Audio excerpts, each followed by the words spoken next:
Dari sisi perempuan, ini masih poin yang pertama. Dari sisi perempuan, kenapa kemudian ada orang yang berzina? Perempuan itu ketika berzina itu adalah, kalau yang laki-laki disebabkan karena berantakan sholatnya, kalau perempuan itu disebabkan karena perempuan itu hilang rasa malunya. Kalau perempuan itu masih memiliki sifat malu, maka dia tidak akan mampu membiarkan dirinya dizinai. Karena apa? Semua perbuatan zina itu tetap berpulangnya itu kepada keputusan seorang wanita, menerima atau tidak menerima.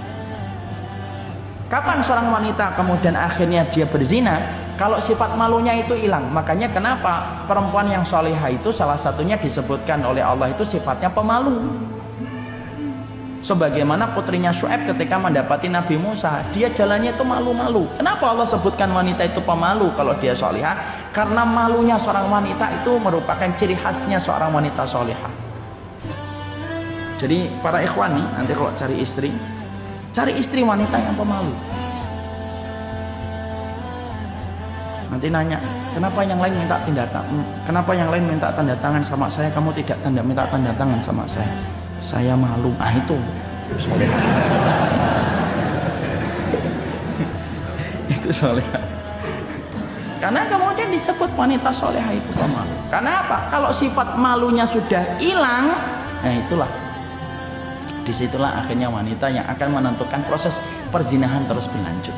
Sekali lagi Pak, sekali lagi Bu, perzinahan itu tetap yang bisa mengatakan iya dan tidak, tetap posisi wanitanya yang menentukan. Wanita yang ngomong enggak akan terjadi. Kalaupun terjadi maka perkosaan, wanitanya enggak dosa. Dan wanita itulah yang kemudian kenapa dalam Islam itu harus dididik rasa malu.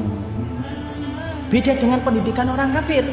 Kalau pendidikan orang kafir itu bagaimana menjadikan wanita itu tidak memiliki malu. Makanya dibuat kontes kecantikan, dibuat Miss World, Miss Universe, Miss yang lainnya. Itu kemudian cuma satu, yaitu adalah bagaimana mengambil sifat malu yang ada pada kehidupan wanita, diambil. Kalau sudah diambil, kerusakan wanita itu dimulai ketika mereka sudah rusak wanitanya. Padahal sudah sering saya sampaikan berkali-kali ya, peradaban dan kemenangan itu dimulai ketika wanitanya itu benar. Kenapa? Karena rahim yang taat akan melahirkan janin yang taat, dan pahlawan Islam itu tidak pernah jauh dari rahim yang taat kepada Allah. Kenapa orang kafir itu selalu membidik serangan mereka itu kepada kaum wanita muslimah dulu? Karena mereka tahu kalau wanita muslimahnya sudah bengkong, yang dilahirkan pun bengkong. Makanya kalau para wanita Islam itu tahu bagaimana kekuatan yang dimiliki oleh mereka itu, maka mereka pasti itu akan menjadikan seluruh kekuatan mereka untuk Islam. Maaf ya Pak dan Ibu, perempuan itu baru punya anak banyak aja ditakutin musuh. Kalau tidak percaya, tanya sama wanita Palestina yang rata-rata itu ditakuti sama Zionis Israel. Saya tuh dulu waktu di pondok sering bertanya, kenapa ya Rasulullah itu mengatakan dalam satu hadis wanita penduduk surga itu yang banyak anaknya? Kenapa ya Rasulullah itu sempat mengatakan fa ini mukatsirum bikumul umam yaumal qiyamah? Saya itu berbangga-bangga dengan umat yang banyak. Saya baru dapati jawaban yang paling realistis dan logis menurut saya masuk. Saya tetap mengimaninya pertama kali walaupun saat itu belum ketemu.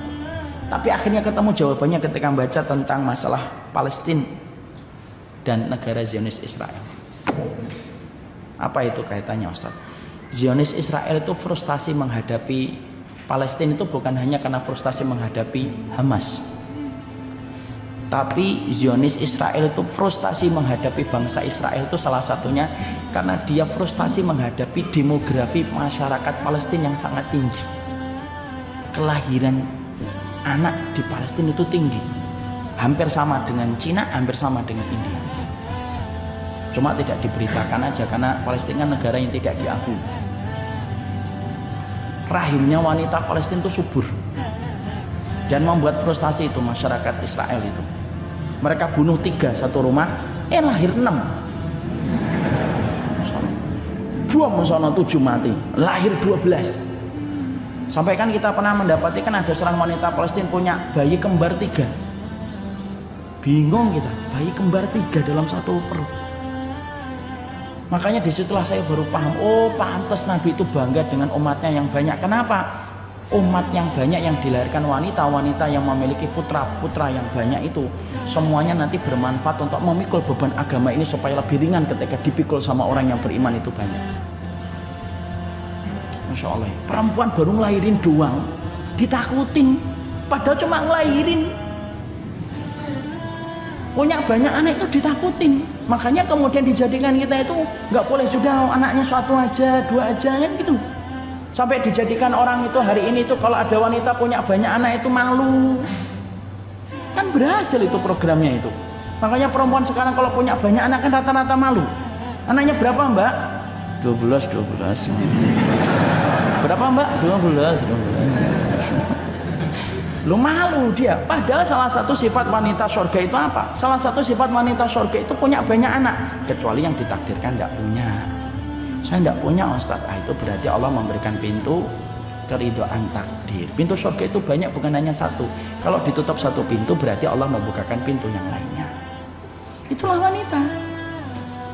Makanya kemudian akhirnya barat itu apa? Cabut itu sifat malu. Makanya kalau wanita kita punya sifat malu, insya Allah perzinahan itu kemudian akhirnya bisa diminimalisir. Walaupun tidak bisa dihilangkan, diminimalisir. Karena wanita yang malu, dia tidak mudah untuk diraih.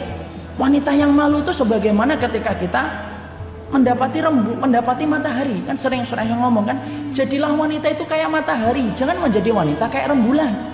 Kalau wanita itu kayak rembulan, gampang dinikmati, dilihat.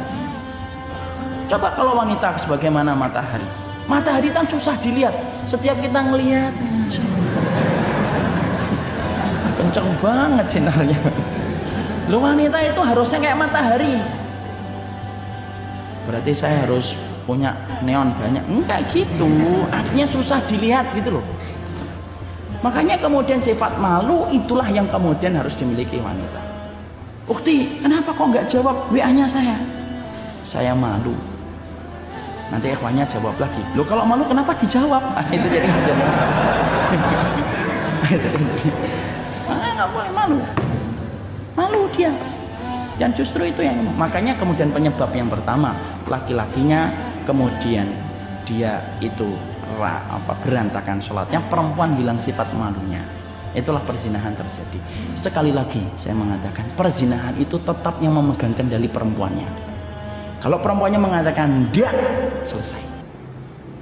Kecuali lakinya bejat, kemudian mungkin akan memperkosa, waliyadzubillah, naudzubillah min dzalik. Kalaupun diperkosa, dia yang akan babak belur. Sekali semuanya kembalinya kepada perempuan. Walaupun kalau nanti terjadinya zina kemudian tidak boleh disalahkan perempuan. Kenapa dia berzina? Kenapa kamu berzina pak?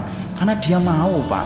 Nah nggak boleh, tetap dosanya sama dua-duanya, laki-laki dan perempuan. Makanya disebutkan kata zina itu penzina perempuan dulu, wazaniyatu. Kenapa disebutkan penzina perempuan dulu? Karena dialah yang harusnya bisa menahan supaya perzinahan tidak perlu terjadi. Kapan? Kalau dia punya sifat malu. Makanya didiklah anak kita yang perempuan itu malu. Jadi kalau anak kita kecil malu, antum harusnya bangga sebagai orang tua. Ini kalau saya kadang-kadang ngetes tuh anak saya yang perempuan, es krim gitu. Es krim itu kalau di perumahan kan dia pakai sepeda motor kan, cepet dia. Saya bilang, panggil es krim nak. Cepet-cepetan dia nyari jilbab gitu. Terus saya bilang, nanti kelamaan, ketinggalan nanti motornya sudah jauh. Ya enggak bisa, lebih malu kalau enggak pakai jilbab. Itu mahal itu kalau sudah anak kita bisa ngomong kayak gitu. Dan biarkan itu ada sampai dia dewasa. Kenapa? Kalau antum punya anak perempuan 1, 2 sudah punya sifat malu, dan sifat malu itu menjadikan dia menjaga dirinya sampai pernikahan, itu sutrohnya antum dari api neraka.